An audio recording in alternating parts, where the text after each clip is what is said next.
बिस्मिल्लाहिर्रहमानिर्रहीम। अस्सलातु वस्सलामु अलैका या रसूलल्लाह वसल्लम अलैका या हबीबल्लाह। इस लेक्चर में हमने कैपेसिटेंस की डायमेंशन निकालनी है। हमारे पास कैपेसिटर के केस में एक बेसिक फार्मूला है Q is equal to C B.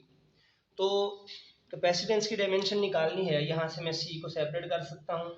इसकी हमने डायमेंशन निकालनी है C is equal to Q over V. Further मैं इस इक्वेशन को थोड़ा सा सिंप्लीफाई कर लेता हूँ।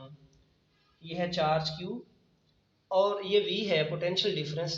इसको हम डिफाइन करते हैं work done per unit charge in an electric field. तो ये कैपेसिटेंस का फॉर्मूला बन जाएगा Q और ये बटे में Q ऊपर आके मल्टीप्लाई होगा ओवर वर्क डन। तो कैपेसिटेंस C आ जाएगी Q स्क्वायर ओवर W के इक्वल।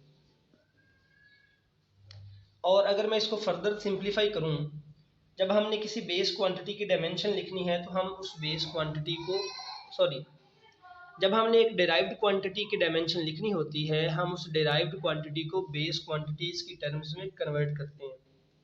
तो यहाँ पे अगर हम C की डायमेंशन लिखते हैं तो हमें Q स्क्वायर की डायमेंशन लिखनी है और वर्क डन की डायमेंशन लिखनी है।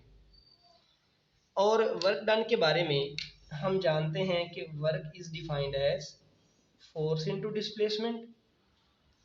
वर्क की डायमेंशन होगी फोर्स की डायमेंशन और डिस्प्लेसमेंट की डायमेंशन। तो मैं फोर्स की डायमेंशंस लिखता हूँ, वो होंगी M L T minus two और डिस्प्लेसमेंट की डायमेंशन है एल। तो ये हमारे पास एक्सप्रेशन होगा M L square T minus two. ये वर्क की डायमेंशन है। और चार्ज के लिए हम ये जानते हैं कि करंट को डिफाइन करते हैं चार्ज पर यूनिट टाइम, और हम चार्ज को लिख सकते हैं करंट इनटू टाइम।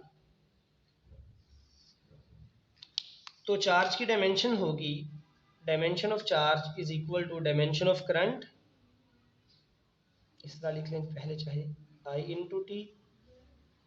करंट की डायमेंशन है ए और टाइम की डायमेंशन है कैपिटल टी। अब ये वर्क की डायमेंशन और चार्ज की डायमेंशन इस इक्वेशन में पुट कर दें तो हमारे पास कैपेसिटेंस की डायमेंशन का डायमेंशनल फार्मूला होगा Q की डायमेंशन, क्योंकि इसका स्क्वायर है तो जब हम इसका स्क्वायर लेंगे तो ये डायमेंशंस आ जाएंगी ए स्क्वायर टी स्क्वायर, यहाँ पे स्क्वायर कर दें। और वर्क की डायमेंशन हमने कैलकुलेट की हैं M L square T minus two.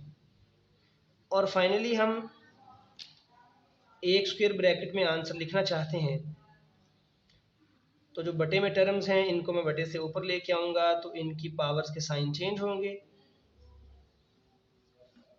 और कंबाइन करके एक स्क्वायर ब्रैकेट में लिखते हैं तो हमारे पास डायमेंशन होगी m minus one L minus two, ये t की पावर 2 और ये t की पावर 2, ये मिलके बनेगा t पावर 4 और ये है a स्क्वायर।